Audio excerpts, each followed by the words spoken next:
দিন কিন্তু 200 বছর বলে আসছি যে নবীজির উফাতের 200 বছর পর হাদিস সংকলন, কিন্তু আদৌ তারও বহু পরে এই হাদিসের বই আসছে, প্রায় 1100-1200 বছর পর।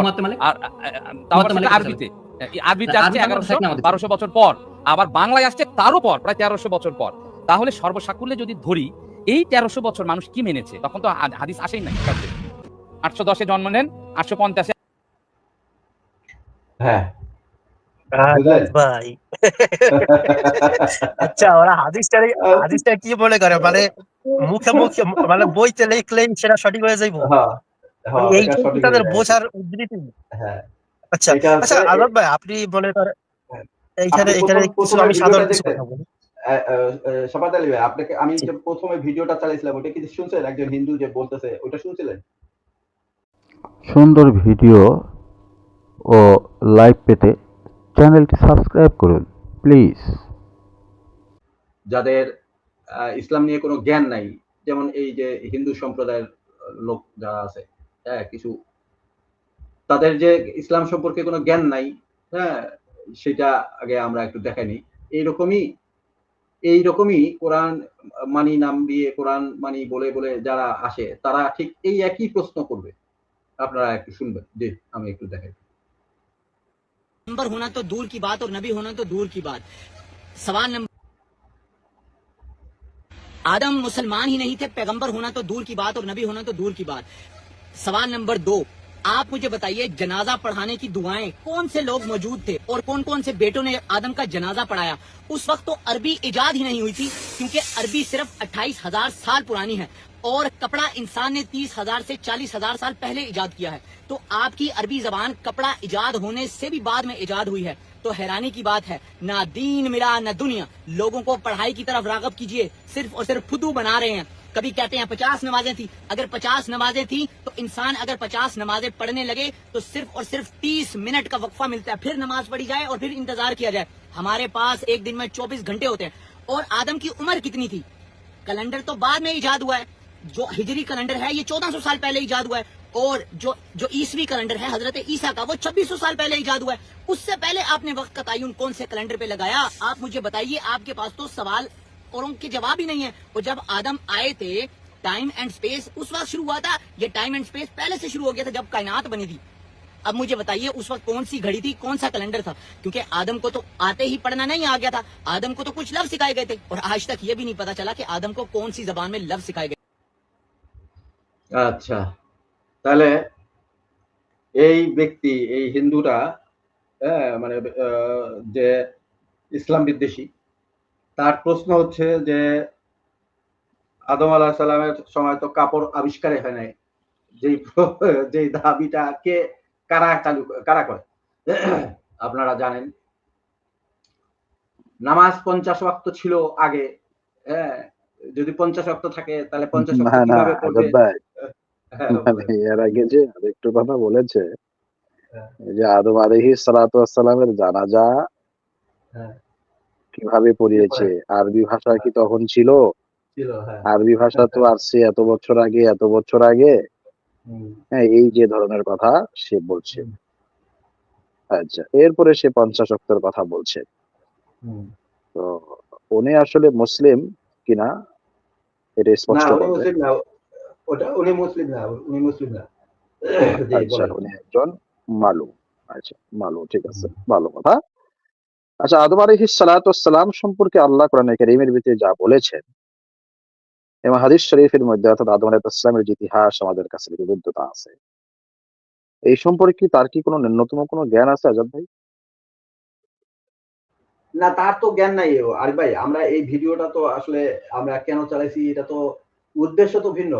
আমরা দেখাচ্ছি এই ভিডিওটা দেখেন, যার মনে করেন ন্যূনতম জ্ঞান নাই, ইসলাম সম্পর্কে যার ন্যূনতম জ্ঞান নাই, এই একই দাবিগুলো কিন্তু কারা করে? এই একই দাবিটা করে কিন্তু এই যে হাদিস অস্বীকারী যারা আছে। আমি ওইটাই দেখাবো আর কি। হ্যাঁ, এই একই দাবি, এই জিনিসগুলো তো হাদিস অস্বীকারীরাই দাবি করে। ওই জিনিসটা দেখানোর জন্য আসলে প্রথম অবস্থায় এই অংশটুকু চালাইলাম। জি বলেন, এরপরে আমরা চালাবো আসল ভিডিও আর কি। মূল ভিডিওতে আমরা একটু পরে আসবো, আপনি বলেন। হ্যাঁ, আপনি আজাদ ভাই সুন্দর বলেছেন, এবং মূল মাকসাদ যেটা, যে উদ্দেশ্যে আপনি ভিডিওটা দিয়েছেন এখানে আসলে বিশাল একটা মেসেজ আছে, যারা বুঝমান তারা বুঝে নেবে যে ব্যক্তির ইসলাম সম্পর্কে কোনো জ্ঞান নাই, নবী আলাইহিস সালাতু ওয়াস সালামদের সম্পর্কে কোনো জ্ঞান নাই, কিন্তু কিছু উল্টাপাল্টা প্রশ্ন ছুড়ে দিচ্ছে, দিয়ে আবার নিজেই এগুলাকে বিশ্লেষণ করছে। বেশি হলে 10 সেকেন্ডই লাগুক, তো আপনি পেয়ে যাবেন। কারণ এইটু যদি ক্ষমতা না থাকে, তাহলে তার জ্ঞানের পরিমাণ যে কিরকম, তার লেভেলটা যে কোথায়, এটা আসলে মানে বলার আর কোনো ভাষা থাকে না মানুষের কাছে। তো জনগণ এটা নিজেরাই বুঝে নেবে যে আসলে তার জ্ঞানটা কতটুকু এবং সে কি প্রচার করতে চাইতেছে। হ্যাঁ, তো সেটা আমরা ভালোভাবে বুঝতে পারতেছি। জি আজাদ, আপনার তো এটুকু বলা ছিল। ইনশাল্লাহ তো দেখি পরবর্তীতে ভিডিওটা চালু করলে হয়তো আরো কথা বা সামনে জাযাকাল্লাহ খায়ের। তাহলে আমি একটু ভিডিওটা চালু করি। এতদিন কিন্তু 200 বছর বলে আসছি যে নবীজির উফাতের 200 বছর পর হাদিস সংকলন, কিন্তু আদৌ তারও বহু পরে এই হাদিসের বই আসছে, প্রায় 1100-1200 বছর পর। আর তাও আরবিতে আসছে 1100-1200 বছর পর, আবার বাংলায় আসছে তারও পর, প্রায় 1300 বছর পর। তাহলে সর্বসাকুল্যে যদি ধরি, এই 1300 বছর মানুষ কি মেনেছে? তখন তো হাদিস আসেই নাই। 810-এ জন্ম নেন, 850-এ।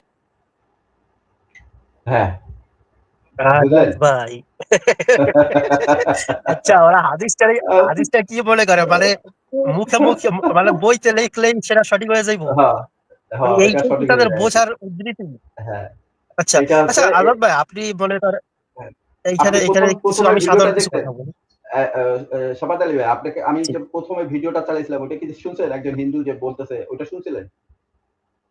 এরা হাদিসটা আসলে কি মনে করে, যে হাদিস মনে কোনো কিছু মনে বইতে লেখা হইলেই সেটা সঠিক হয়ে যায়?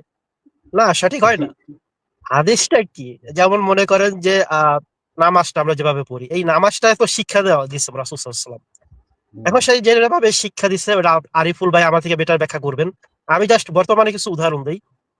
যেমন মনে করেন আমাদের যারা স্কুল কলেজে যায় বা স্কুল কলেজে যে সিলেবাস থাকে, এই সিলেবাসটা কিন্তু একটা দল মানে দল মিলে তৈরি করে। এখন এই দলটা যারা তৈরি করে তারা কি করে, এই সিলেবাসটাকে টিচারদেরকে বলে যে তোমরা এই সিলেবাস অনুযায়ী পড়াশোনা করাবা। এখন ধরেন যে সিলেবাসটা হারাই গেল, এখানে আরো 10 জন ছিল।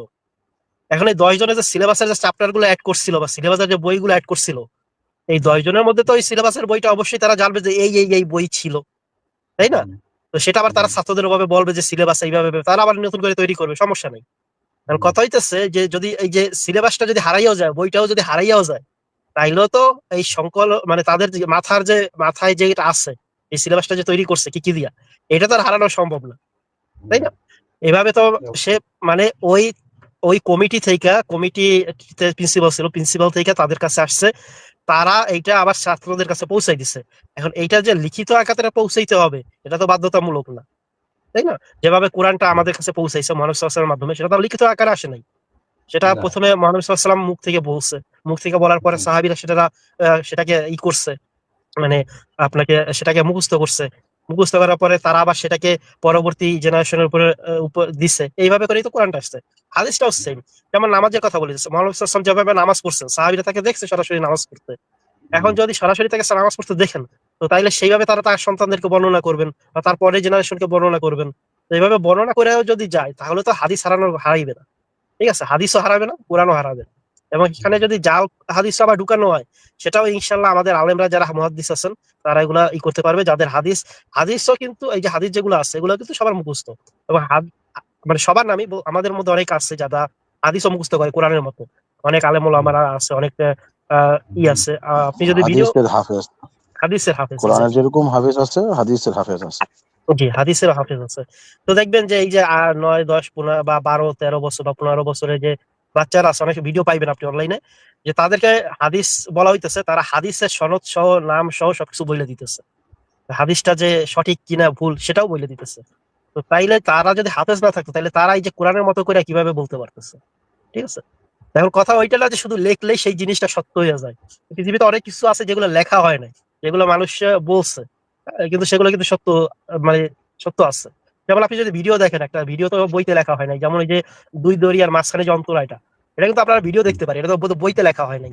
তো এখন এটা কি মানে মিথ্যা হয়ে যাবে? মিথ্যা হইবে না তো, তাই না?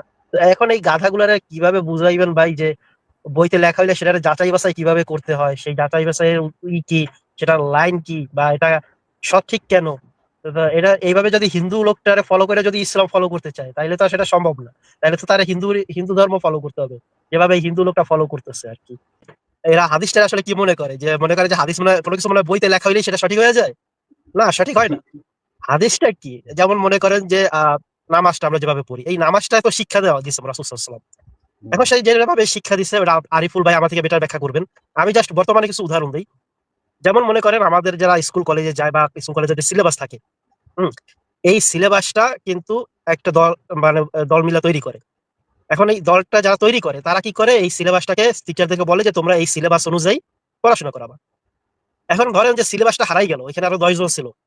এখন এই 10 জনের যে সিলেবাসের যে চ্যাপ্টার গুলো অ্যাড করছিল বা সিলেবাসের যে বইগুলো অ্যাড করছিল, এই 10 জনের মধ্যে তো এই সিলেবাসের বইটা অবশ্যই তারা জানবে যে এই বই ছিল, তাই না? তো সেটা আবার তারা ছাত্রদের ভাবে বলবে যে সিলেবাস এইভাবে, তারা আবার নতুন করে তৈরি করবে, সমস্যা নেই। কারণ কথা হইতেছে যে যদি এই যে সিলেবাসটা যদি হারাইয়াও যায়, বইটাও যদি হারাইয়াও যায়, তাইলেও তো এই সংকল মানে তাদের যে মাথায় যে এটা আছে, এই সিলেবাসটা যে তৈরি করছে কি দিয়া, এটা তো আর হারানো সম্ভব না, তাই না? এভাবে তো সে মানে ওই কমিটি প্রিন্সিপাল ছিল, প্রিন্সিপাল থেকে তাদের কাছে আসছে, তারা এইটা আবার ছাত্রদের কাছে পৌঁছাই দিছে। এখন এইটা যে লিখিত আকারে পৌঁছাইতে হবে এটা তো বাধ্যতামূলক না, তাই না? যেভাবে কোরআনটা আমাদের কাছে পৌঁছাইছে মুহাম্মদ সাল্লাল্লাহু আলাইহি ওয়াসাল্লামের মাধ্যমে, সেটা তো লিখিত আকারে আসে নাই। সেটা প্রথমে মুহাম্মদ সাল্লাল্লাহু আলাইহি ওয়াসাল্লাম মুখ থেকে বলছে, মুখ থেকে বলার পরে সাহাবীরা সেটাকে করছে, মানে আপনাকে সেটাকে মুখস্থ করার পরে তারা আবার সেটাকে পরবর্তী জেনারেশনের উপর দিছে। এইভাবে করেই তো কোরআনটা আসছে। হাদিসটাও সেম। যেমন নামাজের কথা বলেছে, মুহাম্মদ সাল্লাল্লাহু আলাইহি ওয়াসাল্লাম যেভাবে নামাজ পড়ছেন, সাহাবীরা তাকে দেখছে সরাসরি নামাজ পড়তে। এখন যদি সরাসরি তাকে নামাজ পড়তে দেখেন, তো তাইলে সেইভাবে তারা তার সন্তানদেরকে বর্ণনা করবেন বা তার পরের জেনারেশনকে বর্ণনা করবেন। তো এইভাবে বর্ণনা করেও যদি যায় তাহলে তো হাদিস হারাইবে না। ঠিক আছে? হাদিসও হারাবে না, কোরআনও হারাবে না। এবং এখানে যদি জাল হাদিস আবার ঢুকানো হয়, সেটাও ইনশাআল্লাহ আমাদের আলেমরা যারা মুহাদ্দিস আছেন তারা এগুলা করতে পারবে, যাদের হাদিসও কিন্তু এই যে হাদিস যেগুলো আছে এগুলো কিন্তু সবার মুখস্থ। এবং মানে সবার নামই আমাদের মধ্যে অনেক আছে যারা হাদিসও মুখস্থ করে কোরআনের মতো। অনেক আলেম ওলামারা আছে, অনেক আছে। আপনি যদি হাদিসের হাফেজ, কোরআনের যেরকম হাফেজ আছে, হাদিসের হাফেজ আছে। জি, হাদিসের হাফেজ আছে। তো দেখবেন যে এই যে 9, 10, 15 বা 12, 13 বছর বা 15 বছরের যে বাচ্চারা আছে, অনেক ভিডিও পাইবেন আপনি অনলাইনে, যে তাদেরকে হাদিস বলা হইতেছে, তারা হাদিসের সনদ সহ নাম সহ সবকিছু বলে দিতেছে। হাদিসটা যে সঠিক কিনা ভুল সেটাও বলে দিতেছে। তো তাইলে তারা যদি হাফেজ না থাকতো তাহলে তারা এই যে কোরআনের মতো করে কিভাবে বলতে পারতেছে? ঠিক আছে? এখন কথা ওইটা না যে শুধু লেখলেই সেই জিনিসটা সত্য হয়ে যায়। পৃথিবীতে অনেক কিছু আছে যেগুলো লেখা হয় নাই, যেগুলো মানুষ বলছে, কিন্তু সেগুলো কিন্তু মানে সত্য আছে। যেমন আপনি যদি ভিডিও দেখেন, একটা ভিডিও তো বইতে লেখা হয় নাই। যেমন এই যে 2 দরিয়ার মাঝখানে যে অন্তরা, এটা কিন্তু আপনারা ভিডিও দেখতে পারেন, এটা তো বইতে লেখা হয় নাই। তো এখন এটা কি মানে মিথ্যা হয়ে যাবে? মিথ্যা হইবে না তো, তাই না? তো এখন এই গাধাগুলারে কিভাবে বুঝাইবেন ভাই যে বইতে লেখা হইলে সেটার যাচাই বাছাই কিভাবে করতে হয়, সেই যাচাই বাছাইয়ের কি, সেটার লাইন কি বা এটা সঠিক কেন, এটা এইভাবে যদি হিন্দু লোকটারে ফলো করে যদি ইসলাম ফলো করতে চায় তাহলে তো সেটা সম্ভব না। তাহলে তো তারা হিন্দু ধর্ম ফলো করতে হবে, যেভাবে হিন্দু লোকরা ফলো করতেছে আর কি।